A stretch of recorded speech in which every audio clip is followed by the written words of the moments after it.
it's Dashama here, and I'm really super excited to share with you somebody that's very special to me and something that has really impacted my own life as well as many other of my students and people that I know.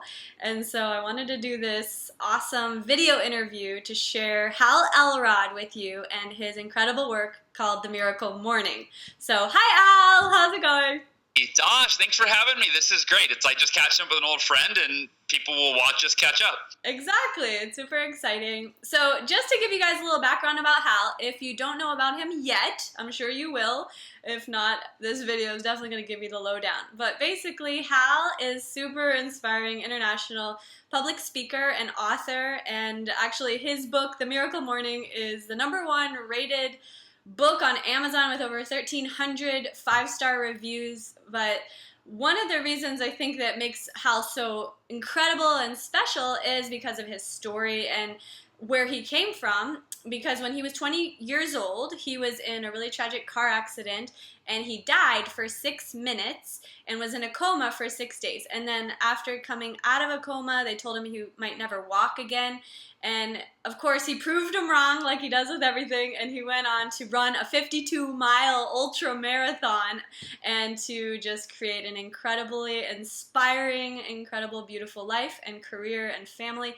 So I'm excited to share with you guys about my experience with The Miracle Morning and also just pick your brain, Hal, and share all the goodness that you have inside of you because you have so much to share.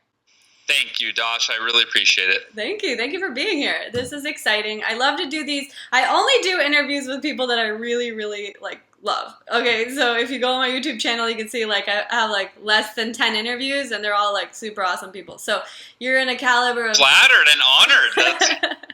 Yes, you should be. Everybody I've ever interviewed has over at least over 1 million fans. But some of them have 5 million or more. So, hey, I'm in good company. You're in good company. And the reason is because I feel that the work that you do is focused on the people. And I think that that's so important. And that's something a lot of people miss, I would say, when it comes to creating a life, creating a career, is that being at service to humanity and to others. And you do it so well that it's really inspiring to me, and that's why I'm excited to share this with my community today.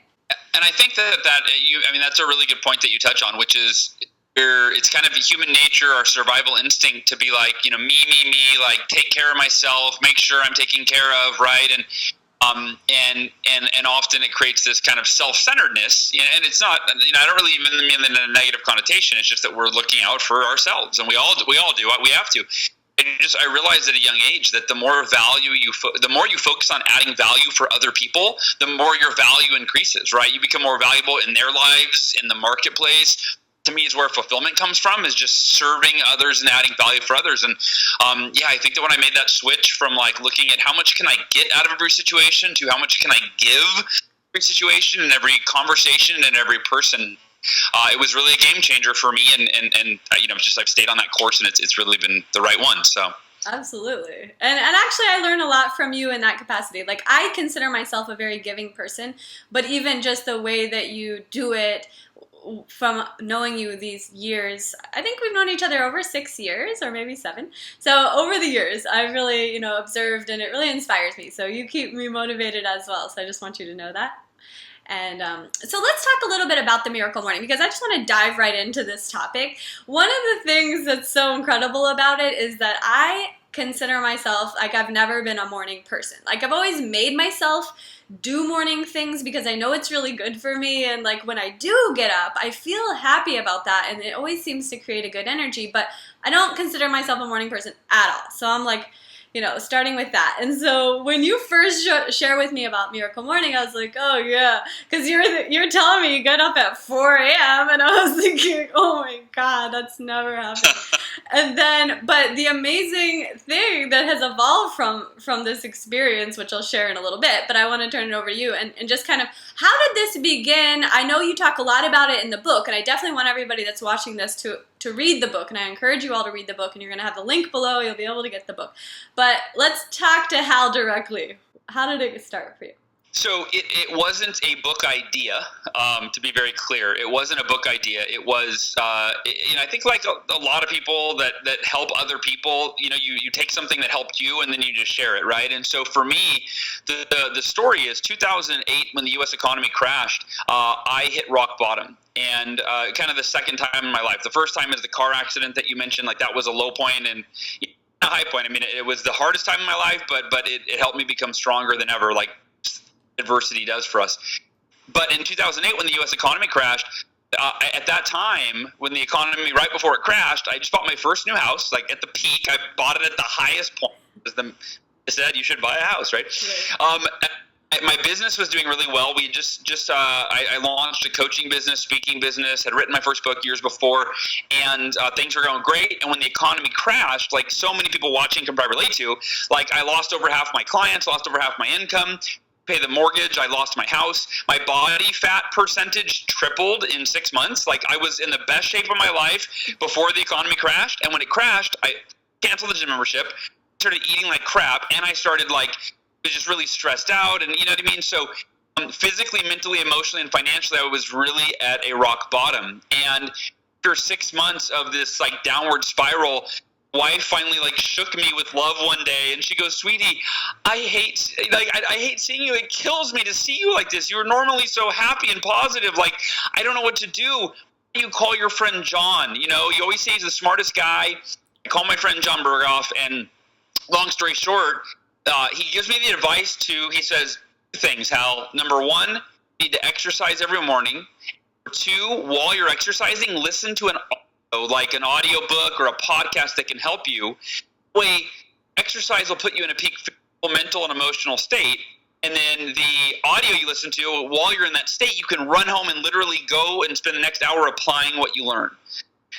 And I was like, can't you tell me how to make money fast or something? That sounds just like, run. I don't see how I'm going to make money running and listening to audiobooks. I don't know how that's going to turn my life around, And I was desperate. I hated running, by the way.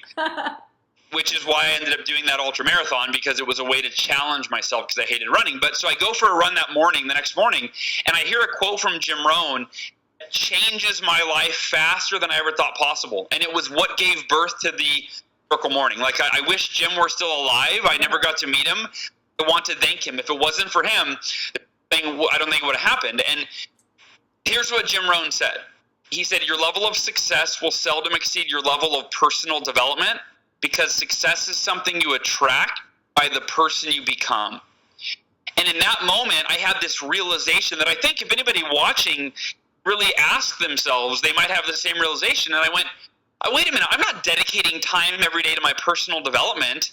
Therefore, I'm not becoming the person that I need to be to create the success, the happiness, the fulfillment, the thing I want in my life. And that was the epiphany. I ran home and I went, I got to dedicate time every day to my personal development.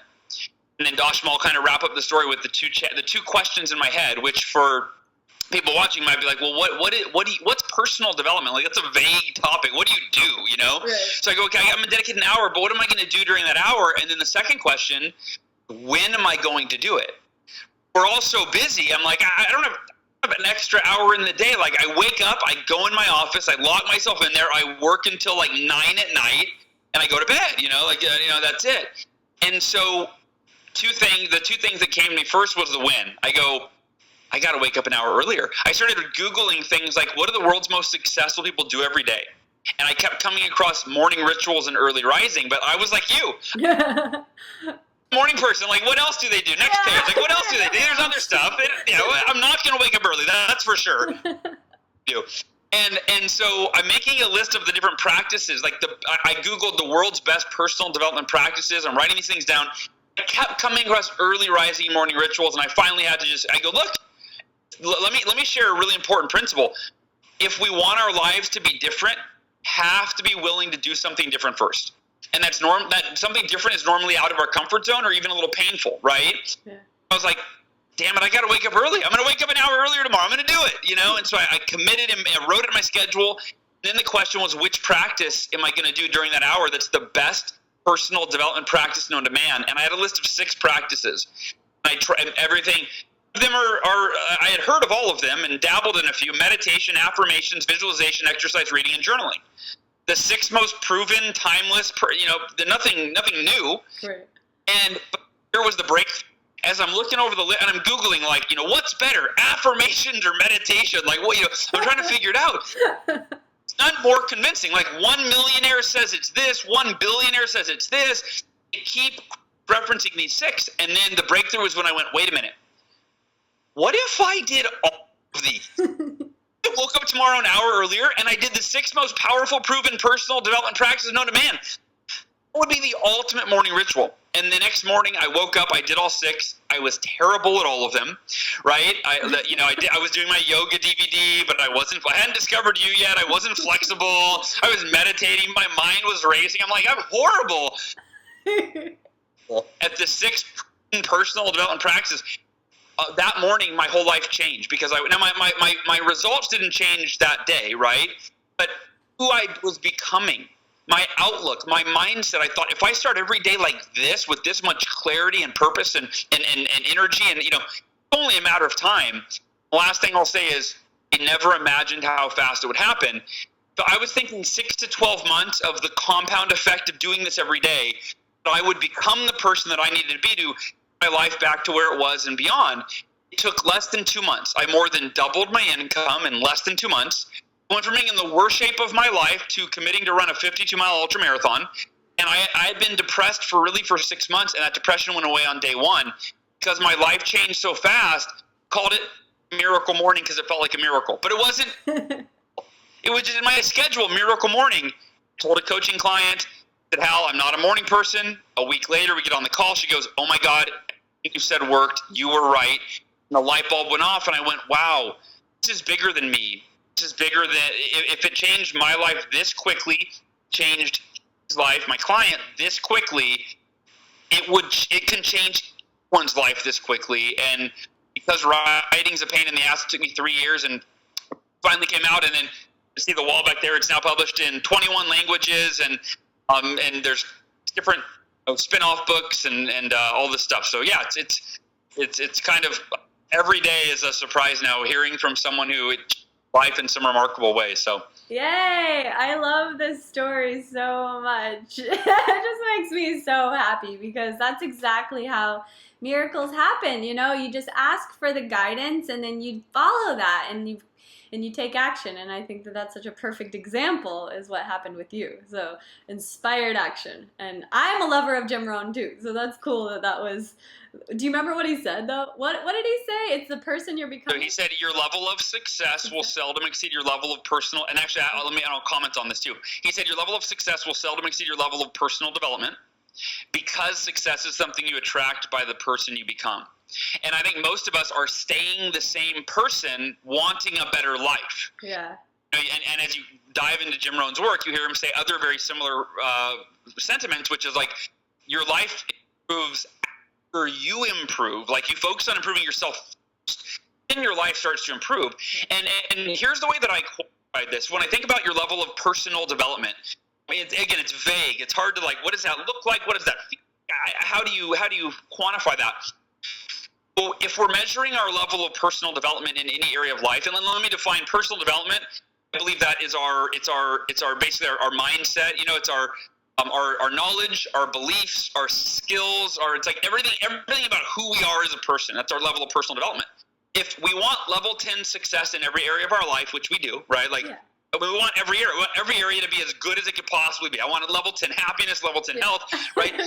If we're a level 2 person, meaning our knowledge or our beliefs or our skills or our habits are down here, and this is what we want, there's the disconnect. Right.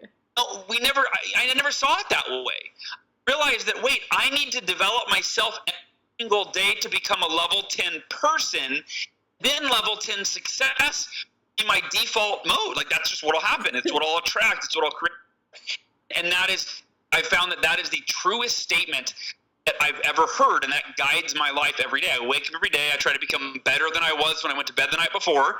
My results, income, my health, relationships, everything reflects who I've become, not just the strategies or tactics or stuff that I implemented, right? But who I became, everything else reflects that.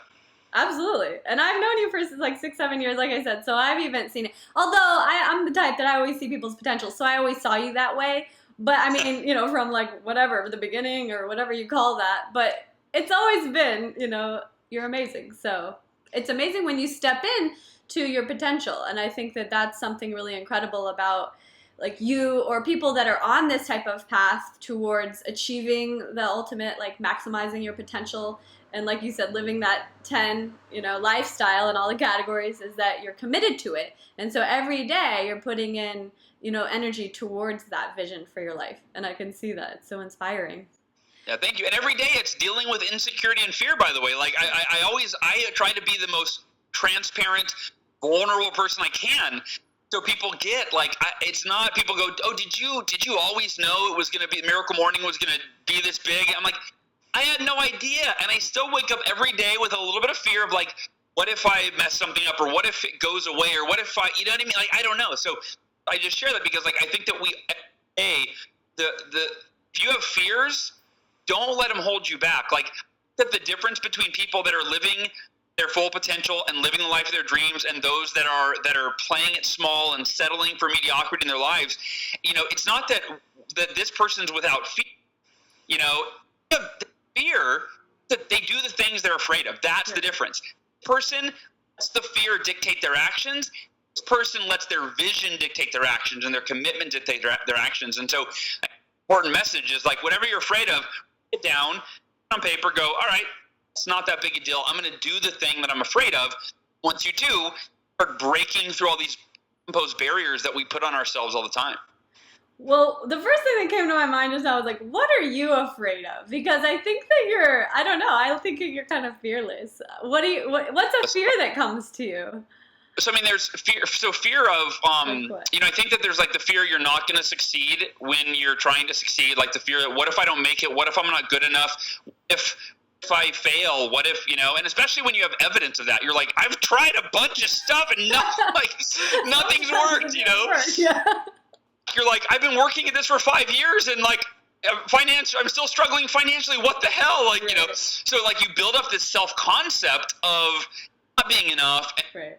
I've tried, I've failed, just even the self-concept of like your average bank account balance. You're like, I guess this is who I am. Right. In fact, one of the opening chapters of the Miracle Morning, I talk about a concept that I call rear view mirror syndrome. Is this idea that we all go through life with this rear view mirror stuck back here in our subconscious. Every day, we tend to just constantly look in the rear view mirror to identify who we are and therefore the choices that we make. So look at you go, oh, well, last time I had this challenge, what did I do? Oh, I gave up. Okay, well, all right, I guess that's who I am, right? When the alarm clock, it starts when the alarm clock goes off. Alarm clock goes off. Even if you're half asleep, you check the rearview mirror, like, what do I normally do when this happens? Oh, yeah, I hit the snooze button and lay here for a while, right? So constantly living in the rearview mirror, and I think that we've got to let go of our we were and flip it who we can become and reinforce that. That's part of the Miracle Morning is you're reinforcing every day the vision and the beliefs and the affirmation for who you can become so that you can live into your full potential. Absolutely. And you put that so well. When I'm teaching yoga, it's like now, I think I mentioned, but now we're always including the Miracle Morning in the beginning. And it's so cool because I make it optional for people. It's not a requirement because they're already doing 300 hours a month. So it's like a lot. But I'm like, okay, if you guys will wake up early, I'm going to do it. If you want, you're welcome to come.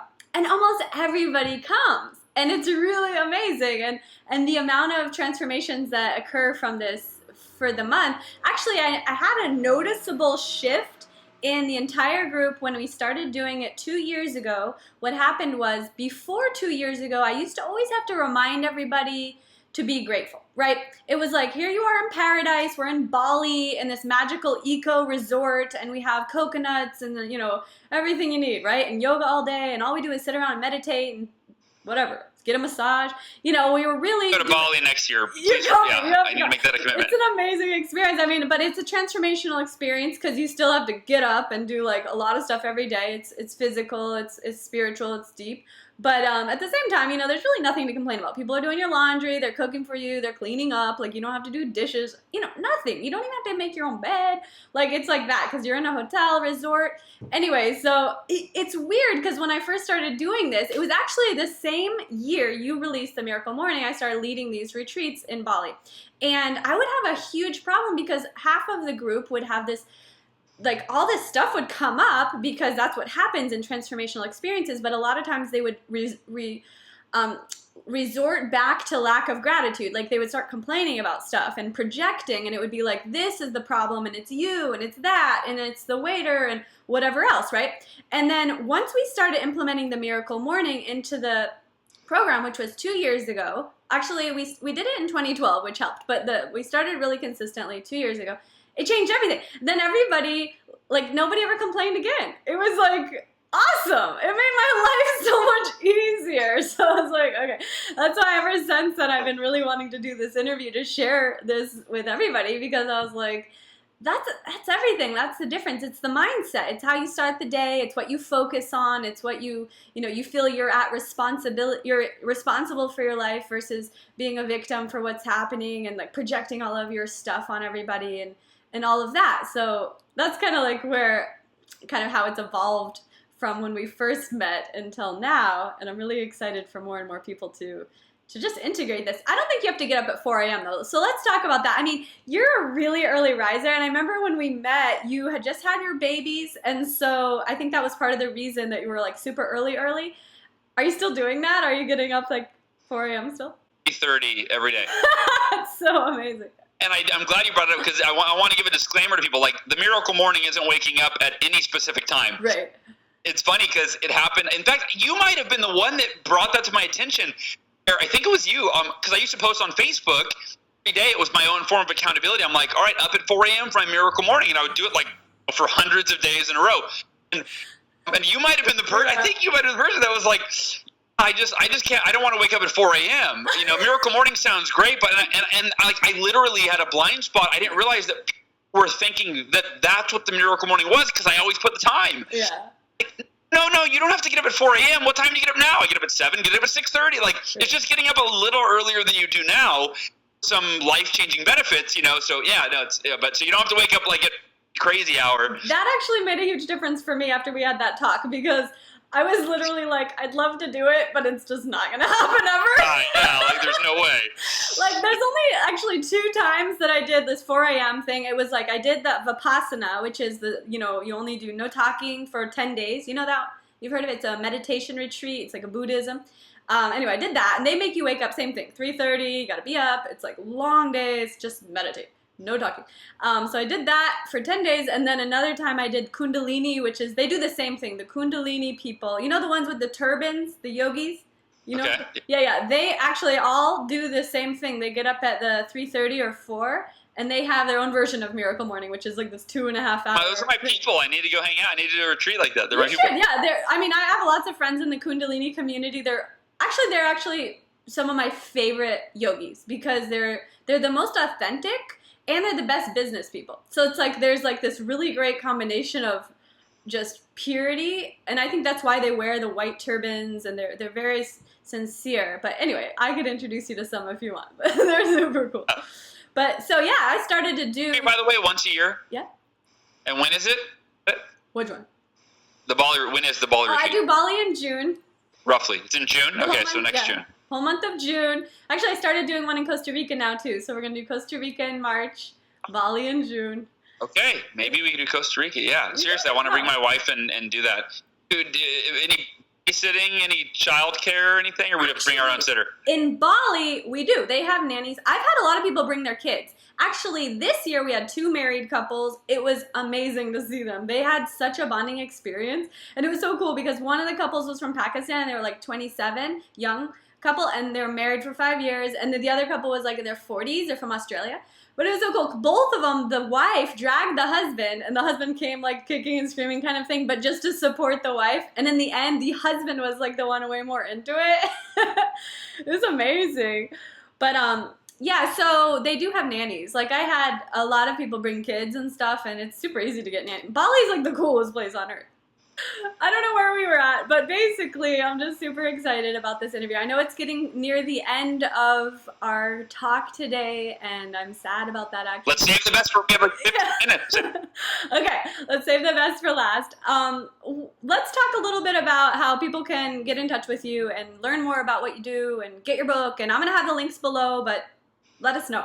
What can people do to get some of the Hal goodness, the Miracle Morning?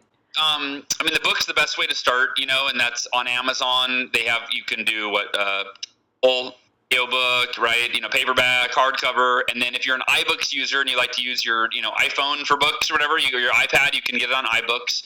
So that's the best place to get the book is on Amazon. And then my website, halelrod.com, is a good thing, or miraclemorning.com is the main hub. What I would share, I realized last year, I did like 100 and something podcast interviews last year. We do a live event once a year, and I realized that I never mentioned it and invited people. So I would love to, your audience, in fact, I was just thinking as we were talking, I need to get Dashama to lead yoga this year, so we need to follow up on that. But we do an event once a year in San Diego, just the second weekend in December, called Best Year Ever Blueprint. And the first year it had 220 people, sold out. Last year, 330. It sold out a month in advance. Like, it's the most amazing event. It's hard to explain it. We call them experiences, not events, because it's not just speakers on stage where you're taking notes. There's no one on stage like 80% of the time, and the whole thing is engaging and interactive and experiential, and it's amazing. So I always tell people, here's the simple: bestyeareverlive.com. Scroll down and watch the video. It's right underneath the first screen. It's a 3-minute video, and I always tell people, we'll either love it or you'll hate it. You'll either go, those are my people, like, that looks amazing, I want to be there for that experience next year. Or you'll go, like, people are crazy, like, I don't want anything to do with them. Quickly, once you watch that video, it's really easy. Awesome. Okay, I'll put those links below as well. That's super cool. Yeah, actually, I remember when you started doing those too. Actually, I remember because I had talked to you about doing retreats, and you were like, the longer ones are not for you, but then the short, it's such a good idea, like a weekend. That's what it is, right? Is it 2 or 3 days? Or It's a 2-day event. The main event is 2 days, Saturday, Sunday, and then there's a third.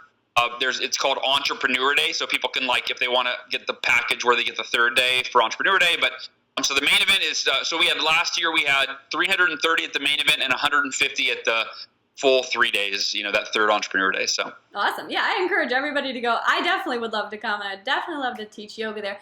Over the years, a lot of people have contacted me that read your book because I wrote the chapter on the yoga or whatever, and so people email me all the time. Yeah, they're like, hey, I found your Miracle Morning book. I just wanted to say thank you or whatever. And so it always keeps you really fresh. I feel like you're always like in my life. I'm like, we need to be around each other more. So I agree with that. Yes. Yeah, let's do that for sure. And hopefully, I might see you maybe at some point. If not, we'll make it happen for the Best Year Ever Blueprint. That sounds such a great event. Definitely want to be a part of it. And hopefully everybody on here can check that out as well. So I'm going to have all the links below for your websites, even for your podcasts and all those different things. And if there's anything else you want to share before we go? I'll share that. Here's what I would encourage people to do, like, right away. I always tell people, like, I give speeches a lot, as you know, I'm a speaker, and at the end of the speech, I go, everyone's like, oh, I'm going to buy your book, or I'm going to read your book, whatever. I go, don't wait till you read the book to start this. I go, that's like, we look for any excuse we can to delay anything that's uncomfortable, right? Like, the holidays, you're like, oh, I'm not going to do anything productive during the holidays, I'll wait till the first of the year, So what I encourage people to do is the essence of the Miracle Morning is very simple. Number one, it's why you wake up. More important than when you wake up is why you wake up. And of course, they're correlated. Second is what you do when you wake up. So here's what I mean. Most people, the reason why we wake up is we wake up when we have to wake up. Think about that. If you're watching this, you set your alarm. Most of us look at our schedule and you go, what's the last possible minute that I could wake up?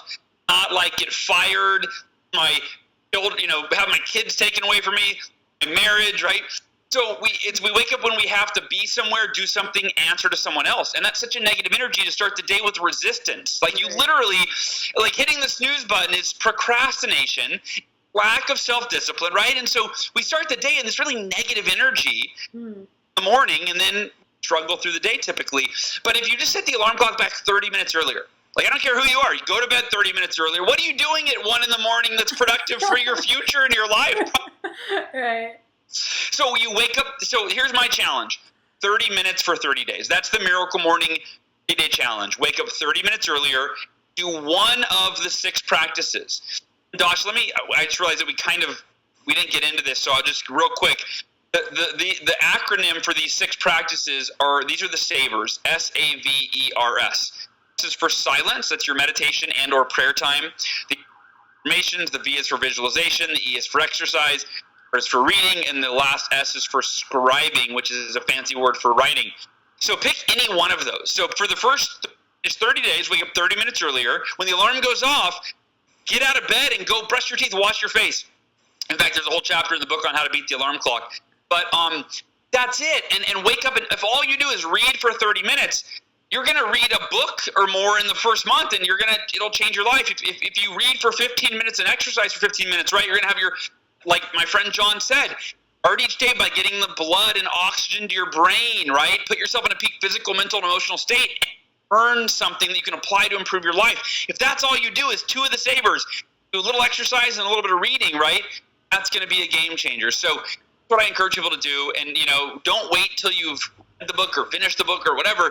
Start by setting your alarm clock back. Tip number 2, move the alarm clock across the room. That's a really important one. If you keep it by your bedside, you're going to turn it off and snooze every time because you're half asleep when it goes off. Yeah. But if it's across the room, on the way to the bathroom, decide before you go to bed that when I pick up the alarm clock, I'm going to keep momentum going right in the bathroom so I can wash my face and brush my teeth and, right? Like, that's it. So just every day with purpose and dedicate that first 30 minutes to becoming the person that you need to be to create everything that you want for your life. I love it. Thank you so much for your time today. I'm super grateful. I know everybody got a lot of value from this and a lot of inspiration and motivation, hopefully, and they will do what you're suggesting. I'm going to ask that everybody post a comment in the just below if you have any questions or any comments that you want to share with us. And thank you for joining us. And I send you all an amazing, beautiful, blessed day. Namaste. Thank you so much.